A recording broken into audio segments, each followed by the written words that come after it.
Who Will Win When You Die is a thought-provoking novel that explores existential questions about life, death, and the legacy we leave behind. The story follows characters as they grapple with their purpose, relationships, and the impact of their actions on the world through its introspective narrative. So let's begin.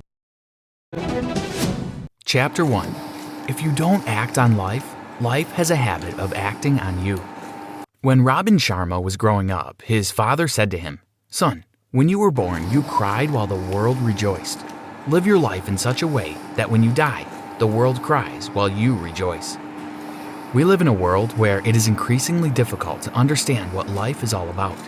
We have perfected the science of transporting ourselves to the moon, but have trouble walking across the street to meet a new neighbor. It has become super easy to fire a missile across the world with pinpoint accuracy, but we have trouble keeping a date with our children to go to the library. We are connected every minute of the day through email, fax machines, and digital phones. Yet, we live in a time where human beings have never been less connected. We have lost touch with our purpose. We have lost sight of the things that matter the most. If you don't act on life, life has a habit of acting on you. The days slip into weeks, the weeks slip into months, and the months slip into years. Pretty soon, it's all over, and you're left with nothing more than a heart filled with regret over a life half lived. As you start to read this book, soberly answer this question: who will cry when you die? How many lives will you touch while you have the privilege to walk this planet? What impact will your life have on the generations that follow you? And what legacy will you leave behind after you have taken your last breath? One vital lesson Robin Sharma has learned from his life is that if you don't act on life, life has a habit of acting on you. The days slip into weeks, the weeks slip into months, and the months slip into years. Pretty soon it's all over, and you're left with nothing more than a heart filled with regret over a life half lived. Bernard Shaw was asked on his deathbed, "What would you do if you could live your life over again?" He reflected, then replied with a deep sigh, "I'd like to be the person I could have been but never was." This book was written so that this will never happen to you. Chapter 2. A meaningful life is made up of a series of daily acts of decency and kindness. A meaningful life is made up of a series of daily acts of decency and kindness, which, ironically, add up to something truly great over the course of a lifetime. Become more creative in the ways you show compassion to strangers. Paying the toll for the person in the car behind you, offering your seat on the subway to someone in need, and being the first to say hello are great places to start. On his deathbed, Aldous Huxley reflected on his entire life's learning, and then summed it up in 7 simple words. Let us be kinder to one another. Practice tough love. Robin calls the habit of self-discipline tough love, because getting tough with yourself is actually a very loving gesture. By being stricter with yourself, you will begin to live life more deliberately on your own terms, rather than simply reacting to life the way a leaf floating in a stream drifts according to the flow of the current on a particular day. The successful person has the habit of doing the things failures don't like to do. E.M. Gray, essayist and thinker. Keep a journal. Maintaining a daily journal is one of the best personal growth initiatives you will ever take. Writing down your daily experiences, along with the lessons you have drawn from them, will make you wiser with each passing day. You will develop self-awareness and make fewer mistakes.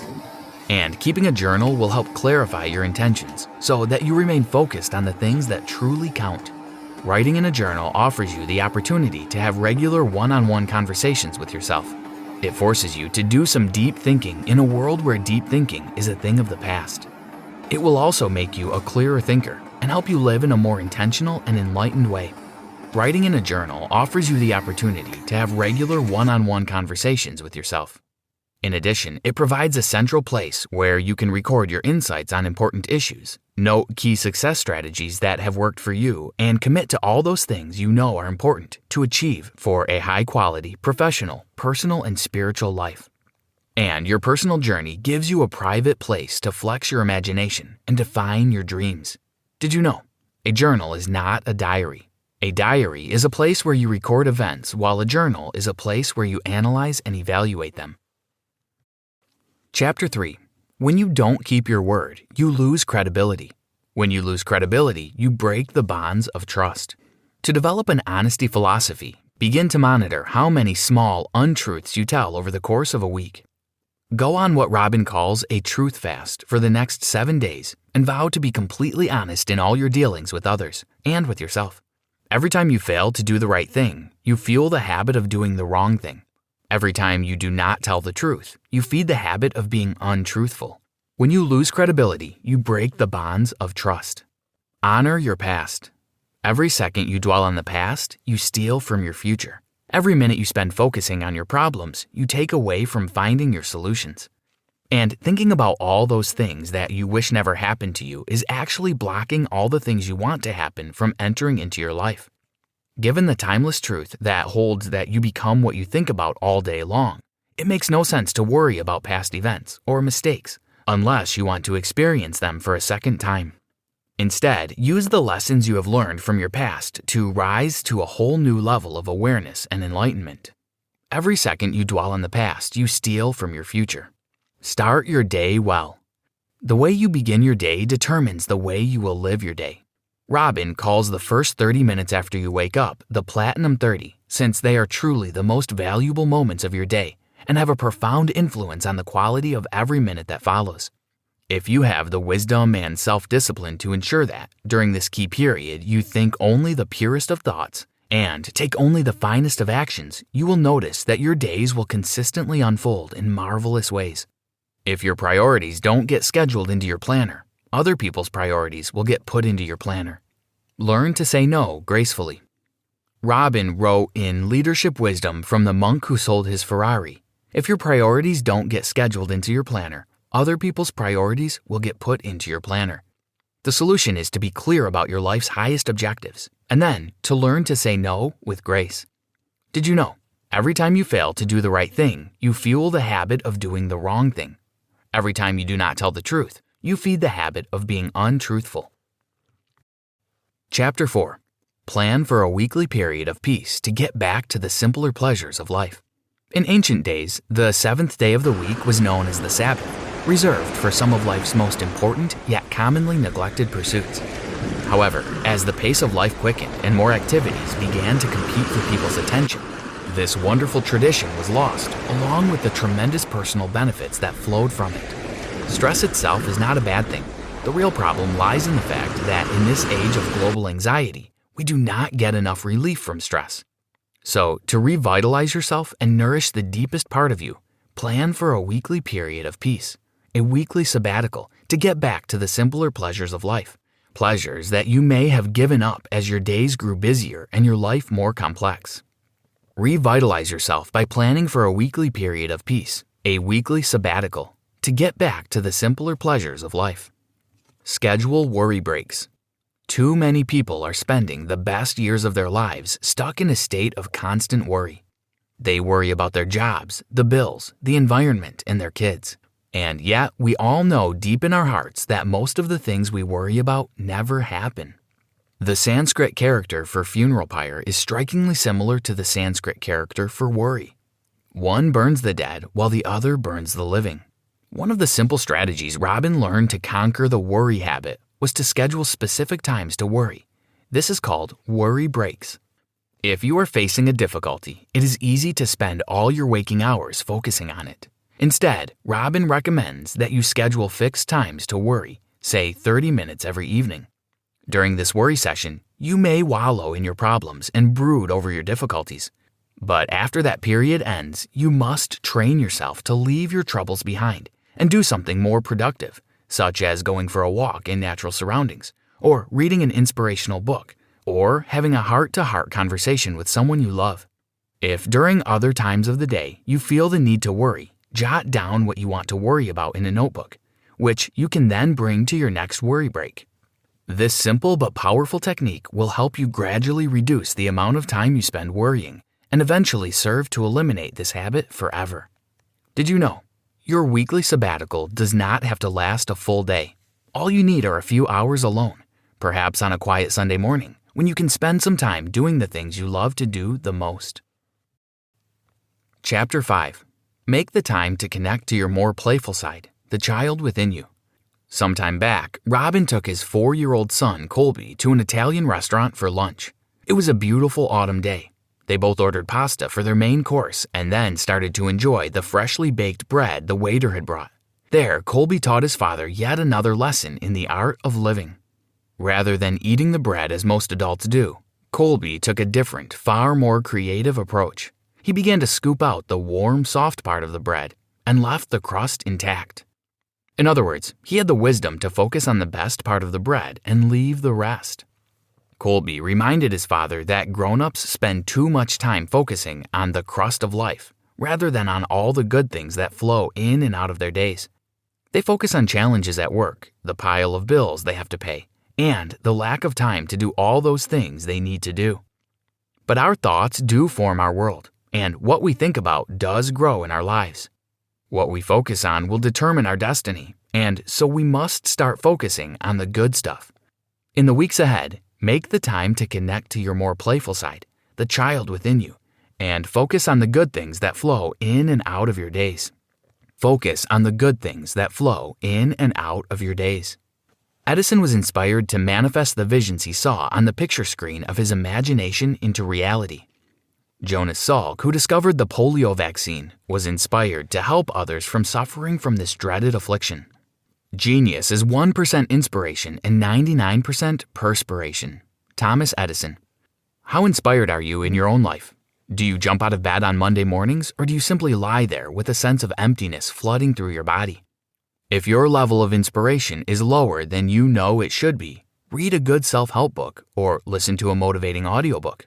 Attend a public lecture by someone you admire, or spend a few hours studying the biography of one of your heroes. Start spending time with people who are passionate about what they are doing in their lives and dedicated to making the best out of life. With a healthy dose of inspiration, you will quickly raise your life to a whole new plane of living. Did you know? You are not here to merely make a living. You are here in order to enable the world to live more amply, with greater vision, with a finer spirit of hope and achievement. You are here to enrich the world, and you impoverish yourself if you forget the errand. Chapter 6. Experiencing solitude will keep you centered on your highest life priorities. When was the last time you made the time to be silent and still? When was the last time you carved out a chunk of time to enjoy the power of solitude to restore, refocus, and revitalize your mind, body, and spirit? All of the great wisdom traditions of the world have arrived at the same conclusion: to reconnect with who you really are as a person and to come to know the glory that rests within you. You must find the time to be silent on a regular basis. Sure, you are busy, but as Thoreau said, it is not enough to be busy, so are the ants. The question is, what are you so busy about? Experiencing solitude for even a few minutes a day will keep you centered on your highest life priorities and help you avoid the neglect that pervades the lives of so many. Get up early. Winning the battle of the bed and putting mind over mattress by rising early will provide you with at least one quiet hour for yourself during the most crucial part of your day, the beginning. If spent wisely, the rest of your day will unfold in a wonderful way. There is something very special about the first few hours in the morning.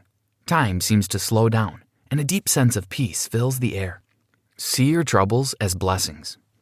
During Robin's life leadership seminars, he often asks the participants this question: who would agree with me that we learn the most from our most difficult experiences? Inevitably, nearly every hand in the room goes up. Given this, why do we spend so much of our lives focusing on the negative aspects of our most difficult experiences, rather than seeing them for what they truly are, our greatest teachers? You would not have the wisdom and knowledge you now possess were it not for the setbacks you have faced, the mistakes you have made, and the suffering you have endured. Once and for all, come to realize that pain is a teacher and failure is the highway to success. Our most difficult experiences are our greatest teachers. Laugh more. According to one study, the average 4-year-old laughs 300 times a day, while the average adult laughs about 15 times a day.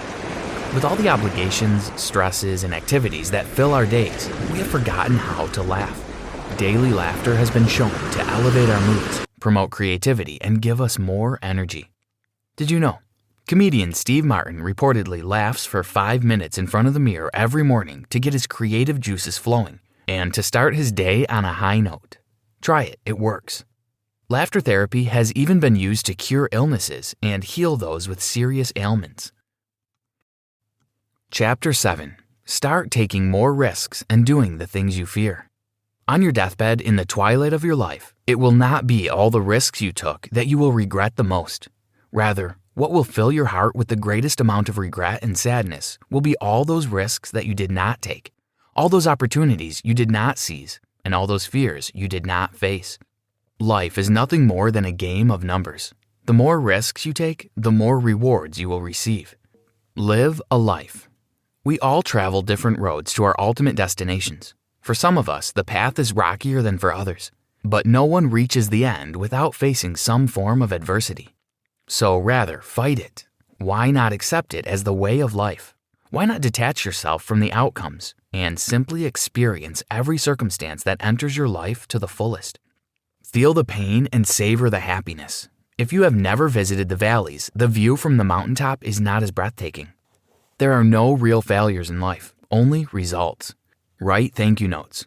One of the simple gestures that have profound consequences is the lost art of writing thank you notes. Everyone loves getting mail. It's a fact of human nature. We all have a deep-seated need to feel important. So this week, go out and buy a package of the blank thank you cards that are now available in bulk at your local office supply warehouse and start writing. You and all the people that you deal with will be glad you did. Always carry a book with you. One of the simplest yet smartest time management strategies you can follow is to never go anywhere without a book under your arm. While others waiting in line are complaining, you will be growing and feeding your mind a rich diet of ideas found in great books. So long as you live, keep learning how to live. Roman philosopher Seneca. How high you will rise in your life will be determined not by how hard you work, but by how well you think. And the person you will be 5 years from now will come down to two primary influences: the people you associate with and the books you read. Did you know? According to U.S. News and World Report, over the course of your lifetime, you will spend 8 months opening junk mail, 2 years unsuccessfully returning phone calls, and 5 years standing in line. Chapter 8. The act of giving to others makes you feel better as well. There are no great acts. There are only small acts done with great love.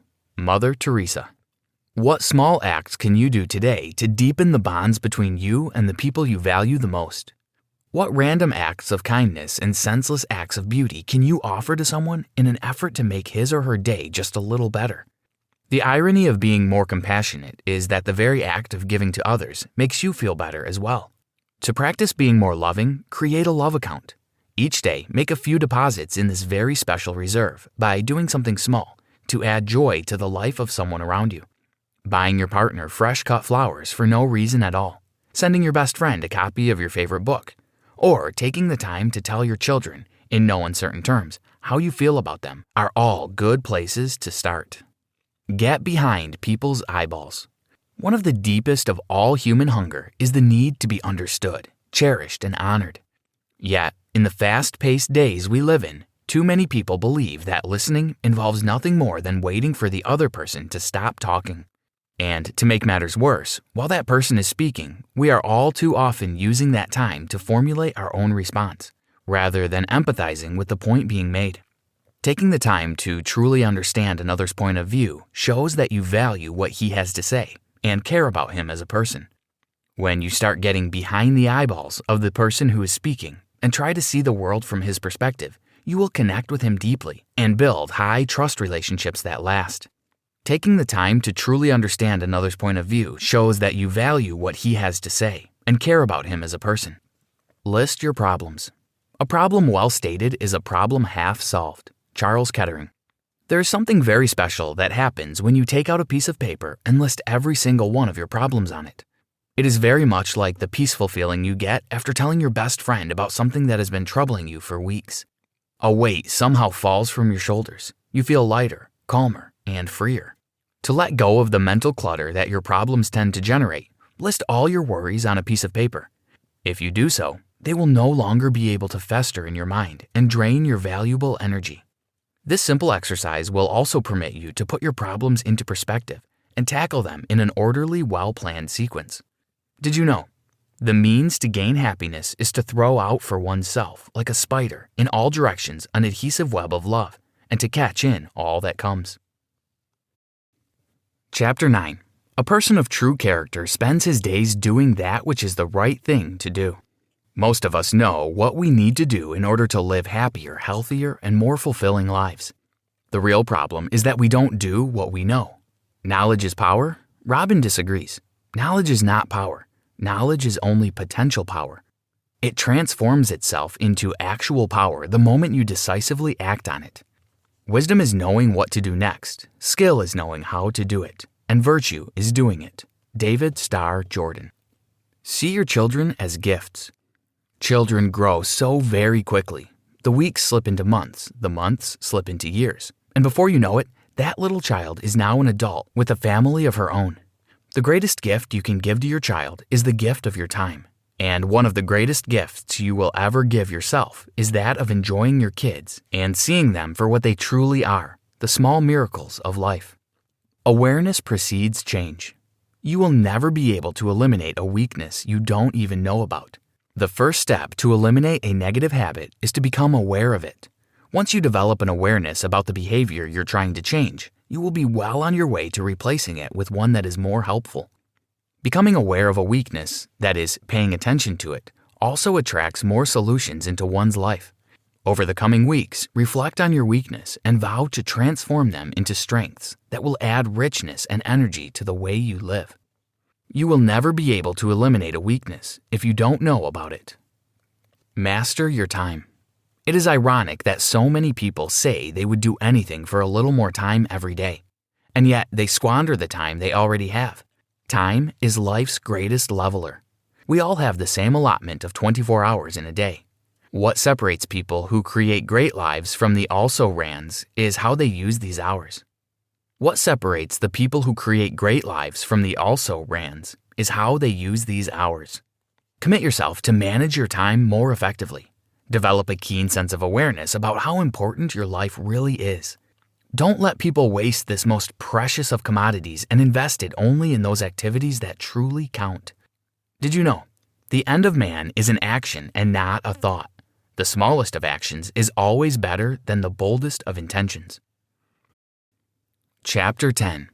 Tough times call for cool people, and they are always cool and calm when the pressure is on. Anyone can become angry. That's easy. But to be angry with the right person, to the right degree, at the right time, for the right purpose, and in the right way, that is not easy. Aristotle. With all the stress and pressure in our lives, it is easy to lose our cool at the slightest irritation. The problem with losing your temper on a daily basis is that it becomes a habit. And, like most habits, a time arrives when it becomes second nature. Personal relationships start unraveling, business partnerships begin to fall apart, and your credibility decreases as you become known as a loose cannon. Effective people are consistent and, in many ways, predictable. Tough times call for cool people, and they are always cool and calm when the pressure is on. Keeping your cool in a moment of crisis can save you years of pain and anguish. An excellent way to control your temper is simply to count to 100 before you respond to someone who has irritated you. Recruit a board of directors. By consulting men and women of wisdom, organizations reduce the number of mistakes they make, boost corporate effectiveness, and increase their credibility in the marketplace. Cure your monkey mind. To get the best from life, you must be completely present and mindful in every minute of every hour of every day. Real generosity towards the future consists in giving all to what is present. Albert Camus. Yeah, on most days, our minds are in 10 different places at any one time. Rather than enjoying the walk to work, we wonder what the boss will say to us when we get to the office, or what we will have for lunch, or how our children will do at school today. Our minds are like scampering puppies, or, as they say in the East, like unchained monkeys, rushing from place to place without any pause for peace. By developing present moment awareness and an abundance of mental focus, you will not only feel much calmer in your life, you will also unlock the fullness of your mind's potential. When too many distractions compete for your attention, the power of your mind is dissipated in all those different directions rather than concentrated on one point, like the rays of a laser beam. Did you know, hurtful words unleashed in a single minute of anger have led to many broken friendships, Words are like arrows. Once released, they are impossible to retrieve. So choose yours with care. Conclusion. One of the greatest life lessons is that if you don't act on life, life has a habit of acting on you. The days slip into weeks, the weeks slip into months, and the months slip into years. Pretty soon it's all over, and you're left with nothing more than a heart filled with regret over a life half lived. You may ask, how can I find greater meaning in my life? How can I make a lasting contribution through my work? And how can I simplify so that I can enjoy the journey of life before it is too late? The answer? Find your calling. We are all here for some unique purpose, some noble objective that will allow us to manifest our higher human potential, while we, at the same time, add value to the lives around us. Finding your calling doesn't mean you must leave the job you now have. It simply means you need to bring more of yourself into your work and focus on the things you do best. It means you have to stop waiting for other people to make the changes you desire and, as Mahatma Gandhi noted, be the change that you wish to see most in the world. And once you do, your life will change. Try this. Here are 4 tips to help you sleep more deeply. Don't rehearse the activities of your day while you're lying in bed trying to get to sleep. Don't eat after 8 p.m. If you have to eat something, have soup. Don't watch the news before you go to sleep. Don't read in bed.